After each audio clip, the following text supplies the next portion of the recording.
Hello అండి, నమస్తే. Welcome to Sandhya's kitchen. ఈరోజు మనం కిచెన్లో రాజ్మా కర్రీ ఎలా చేయాలో చూద్దాం.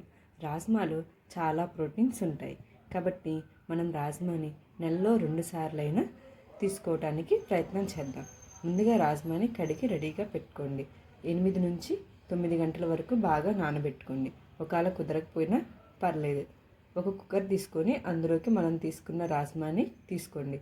ఆ తర్వాత 1 లేదా 2 టేబుల్ స్పూన్ల వరకు సాల్ట్ని యాడ్ చేసుకొని మూత పెట్టేసుకొని నానబెట్టుకుంటే 4-5 విజిల్స్, నానబెట్టుకోకపోతే ఒక 6-7 విజిల్స్ వరకు ఉంచుకోండి. ఆ తర్వాత ఇక్కడ చూపిస్తున్నట్టుగా 2 మీడియం సైజు ఉల్లిపాయలు, టమాటాలు, పచ్చిమిరపకాయలని తీసుకొని ఇలా సన్నగా కట్ చేసి పక్కన పెట్టుకోండి.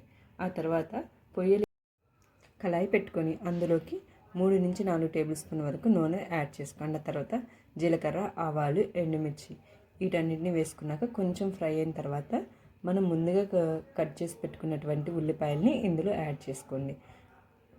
ఇందులో యాడ్ చేసుకున్న తర్వాత ఒక గుప్పెడు కరివేపాకు, అలాగే 3-4 పచ్చిమిరపకాయలని యాడ్ చేసుకోండి.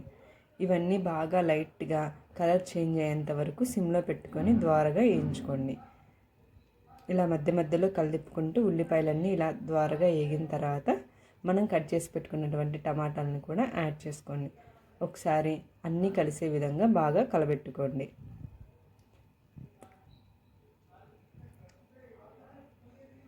అలా అన్నీ కలిసిపోయిన తర్వాత 1 టేబుల్ స్పూన్ వరకు పసుపు, 2 టేబుల్ స్పూన్ల వరకు కారం, అలాగే రుచికి సరిపడినంత సాల్ట్ని కూడా యాడ్ చేసుకోండి. అలా అన్నిటినీ యాడ్ చేసుకున్న తర్వాత ఒకసారి బాగా కలబెట్టుకోండి. ఉప్పు, కారం అన్నీ టమాటాలకి వాటి అన్నిటికీ పట్టే విధంగా కలబెట్టుకోండి. అలా కలబెట్టుకున్నాక మూత పెట్టి టమాటాలన్నిటినీ బాగా మగ్గనివ్వండి. ఇక్కడ చూపిస్తున్న విధంగా టమాటాలన్నీ బాగా మగ్గిన తర్వాత ఇందాక మనం కుక్కర్లో ఉడకబెట్టుకున్నటువంటి రాజ్మాని ఇందులోకి యాడ్ చేసుకోండి. కొంచెం వాటర్ ఉంచుకొని వాటర్తో సహా యాడ్ చేసుకోండి. సో ఇలా యాడ్ చేసుకున్న తర్వాత ఒకసారి బాగా కలబెట్టుకొని మూత పెట్టుకొని బాగా ఉడకనివ్వాలి. ఇలా రాజ్మా బాగా ఉడికిన తర్వాత ఆ తర్వాత ఇక్కడ ధనియాల పొడి కొంచెం, అలాగే నేను దీంట్లోకి ఎటువంటి క్రీమ్ని యాడ్ చేసుకోకుండా పెరుగు మీద కానీ పాల మీద కానీ ఉండేటటువంటి మేగడ్ని తీసుకొని అందులో కొంచెం వాటర్ని యాడ్ చేసుకొని ఇలా బాగా కలుపుకొని ఇందులోకి యాడ్ చేసుకున్నాను. దీనివల్ల చాలా టేస్ట్ ఉంటుంది. అలాగే కొంచెం కొబ్బరి పొడిని కూడా యాడ్ చేసుకుంటున్నాను. ఆ తర్వాత కొంచెం కసూరి మేతిని కూడా యాడ్ చేసుకుంటున్నాను.